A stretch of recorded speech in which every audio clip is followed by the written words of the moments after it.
ఏమి అంటే మా తల్లి లాంటి మా నందమూరి తారక రామారావు గారి తల్లి, కీర్తిశేషులు మా అన్న హరికృష్ణ గారి సహధర్మచారిని, అలాగే మా అందరికీ తల్లితో సమానమైన శాలిని గారిని నోటికి ఏది వస్తే అది, ఎంతంటే అంత విర్రవీగి మనిషి అసలు సోయ తప్పి మాట్లాడడం జరిగింది.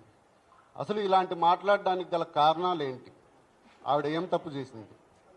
పోనీ మా హీరో గారు ఏం తప్పు చేశారు? ఎందుకు ఇలా మాట్లాడాల్సి వస్తుంది? సభ్య సమాజం తలదించుకునేలా నోటికి ఎంత వస్తే అంత వాగారు. ఇక్కడ మేము మాట్లాడుతుండేది కేవలం మా ఎన్టీఆర్ గారి తల్లిని మాట్లాడినారనే కాదు, ఏ స్త్రీమూర్తిని అలా మాట్లాడకూడదు, మాట్లాడడం తప్పు. అది ఎవరు మాట్లాడినా, ఏ పార్టీ వాళ్ళు మాట్లాడినా, ఏ అభిమాన సంఘాల వాళ్ళు మాట్లాడినా, ఎవరు మాట్లాడినా ఇది తప్పు. ఇందులో ఎక్కడ దీనికి వేరే ఇది లేదు. ఇలాంటివి సంస్కృతి మనకి ఉండకూడదు. బట్ అన్ఫార్చునేట్ మనము ఇలాంటి సంస్కృతిలోనే బతకాల్సి వస్తుంది, ఇలాంటివే ప్రతిరోజు చూడాల్సి వస్తుంది, ఈ దీంట్లోనే మనం జర్నీ చేయాల్సి వస్తుంది.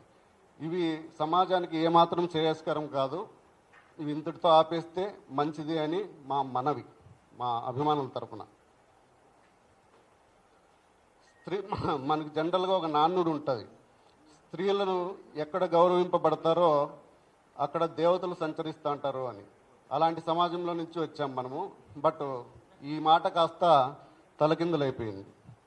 మా నందమూరి కుటుంబ సభ్యులు అయినటువంటి శాలిని అమ్మ గారిని ఇన్ని మాటలు అన్నా కూడా మేము ఇంకా ఎందుకు ఎంతో కొంత ఇదిగా ఉన్నాము అంటే, ఆ దగ్గుపాటి ప్రసాద్ అనేవాడి వెనకల మా నందమూరి తారక రామారావు గారు స్థాపించిన తెలుగుదేశం పార్టీ జెండా కనిపిస్తోంది. అందుకోసమే ఎంతో కొంత ఇదైంది. ఆ జెండా కాసేపు పక్కన పెట్టి వస్తే మా ఎన్టీఆర్ అభిమానుల తడాక ఏదో మేము చూపిస్తాం. తర్వాత ఈ ప్రసాద్ అనేవాడు మాట్లాడుతూ, ఈ ప్రసాద్ అనే ఎమ్మెల్యే మాట్లాడుతూ, ఆ వాయిస్కి నాకు సంబంధం లేదు, నాకు దానికి ఎటువంటి సంబంధం లేదు అని చెప్పడం జరిగింది. బట్ ఎవరితో అయితే ఈయన మాట్లాడాడో అదే ధను అనే అబ్బాయి కొన్ని మీడియా సంస్థలకు ఇచ్చిన ఇంటర్వ్యూల్లో మేము కూడా నైట్ చూసాం. అది ఆయనే క్లియర్ కట్గా ఎమ్మెల్యే గారే మాట్లాడారు. మాట్లాడుతూ పైగా నాకు, నా కుటుంబానికి థ్రెటనింగ్ కాల్స్ వస్తున్నాయి, మళ్ళా వచ్చేసి ఇది ఫేక్ అని చెప్పేసి నువ్వు ప్రెస్ మీట్ పెట్టి చెప్పు అని చెప్పేసి వాళ్ళ భార్యకి, వాళ్ళ అన్నలకి, వాళ్ళందరికీ ఫోన్ కాల్స్ వస్తున్నాయి, నాకు ప్రాణహాని ఉంది అని చెప్పేసి చెప్పడం జరిగింది. దాని తర్వాత ఇంతకుముందు కూడా ఒకానొక సందర్భంలో మా నందమూరి తారక రామారావు గారు నా కట్టె కాలే అంతవరకు నేను తెలుగుదేశం పార్టీలోనే ఉంటాను, తెలుగుదేశం పార్టీతోనే ఉంటాను, పార్టీకి ఎప్పుడు ఏ అవసరం వచ్చినా కూడా నేను రెడీగా ఉంటాను అని చెప్పడం జరిగింది. ఇదే కోవలో మేమందరము కూడా ఇటు ఫ్యాన్స్ కానీ అటు పార్టీని కానీ బ్యాలెన్స్ చేసుకుంటూ వస్తున్నాం. ఇది ఇప్పుడు కాదు, కొంతమంది నాయకుల పనితీరు వల్ల ఫ్యాన్స్కిను పార్టీకి గ్యాప్ వచ్చే ప్రమాదం ఉంది. సరే, ఇంతకుముందు కొంతమంది మాట్లాడినా మేమందరం మాట్లాడుకొని ఎందుకులే, సరేలే, మళ్ళీ మరొక ఇష్యూ అవుతుంది ఎందుకులే అని చెప్పేసి మేము దాన్ని ఇచ్చేయడం జరిగింది. కానీ ఎప్పుడైతే మా తల్లిగారు సమానులైన శాలిని గారిని అన్నారో అప్పుడు మేము ఊరికే ఉండడం ఇది కాదు అని చెప్పేసి దీని మీద ఇంకా ఎవరూ మళ్ళా ఇలా మాట్లాడకూడదని చెప్పేసి కోరుతున్నాం. తర్వాత ఒకనొక సందర్భంలో ఎన్టీఆర్ గారు అలా చెప్పారు. ఇంకా మా విషయానికి వస్తే నేను గత 20 సంవత్సరాలుగా ఒకవైపు తెలుగుదేశం పార్టీను, ఒకవైపు ఎన్టీఆర్ ఫ్యాన్స్ రెండిట్లోనూ యాక్టివ్గా ఉంటూ వస్తున్నాను. 2004లోనే తెలుగుదేశం పార్టీలో యాక్టివ్గా ఉన్నందున కీర్తిశేషులు పరిటాల రవీంద్ర గారితో పాటు నా మీద కూడా హత్యాయత్నం కేసు నమోదు చేయబడింది. దాని తర్వాత మొన్న 2019 నుంచి 2024లో కూడా నా మీద, మా నాన్నగారి మీద కేసులు బనాయించడం జరిగింది. ఇప్పుడు మా నాన్నగారి వయసు 72 సంవత్సరాలు. ఇప్పుడు కూడా మా నాన్నగారి మీద, మా కో బ్రదర్ మీద ఒక అటెంప్ట్ మర్డర్ కేసు పెట్టి ఇప్పుడు కూడా కోర్టుల చుట్టూరా తిరుగుతున్నారు.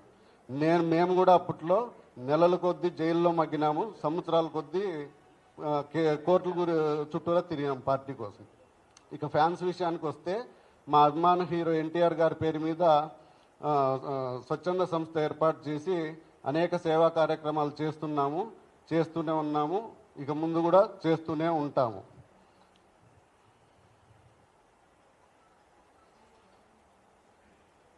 ఇక ఇప్పటికైనా సదరు దగ్గుబాటి ప్రసాద్ అనే పెద్ద మనిషి బుద్ధి తెచ్చుకొని చేసిన తప్పును ఒప్పుకొని బేషరతుగా అనంతపురం నడిబొడ్డున క్షమాపణ చెప్పాలని, అలా చెప్పని పక్షంలో రాష్ట్ర వ్యాప్తంగా కాదు ఆయన ఇచ్చేస్తూ పార్టీ నుంచి సస్పెండ్ చేయాలని చెప్తూ, అలా చేయని పక్షంలో రాష్ట్ర వ్యాప్తంగానే కాదు దేశవ్యాప్తంగా ఉన్న యావత్ నందమూరి అభిమానులందరూ కూడా ఎన్టీ రామారావు గారి విగ్రహాల దగ్గర నిరసన కార్యక్రమము ఇవన్నీ రాస్తారోకోలు కూడా చేస్తాం రాబోయే రోజుల్లో. అప్పటికీ చెప్పకపోతే మాత్రం దేశవ్యాప్తంగా ఉన్న ఎన్టీఆర్ అభిమానులందరికీ చలో అనంతపురం అనే పిలుపు ఇవ్వబోతున్నాం. వేలాదిగా ఈ దీంట్లో నందమూరి ఎన్టీ రామారావు గారి అభిమానులందరూ పాల్గొని నీ ఇంటిని ముట్టడిస్తాం, నీ ఇంటి ముందు ధర్నా చేస్తాం, నువ్వు సారీ చెప్పేంత వరకు నువ్వు బహిరంగంగా అనంతపురం నాటి బొడ్డున అభిమానులందరి సమక్షంలో సారీ చెప్పి నీ తప్పు ఒప్పుకునేంత వరకు మేము దీంట్లో ఎటువంటి రాజీ పడే ప్రసక్తే లేదని చెప్పేసి చెబుతున్నాం. జోహార్ ఎన్టీ రామారావు, జోహార్ హరన్న, జై ఎన్టీఆర్, జై జై ఎన్టీఆర్. నా పేరు నరేంద్ర చౌదరి, అనంతపురం అండి.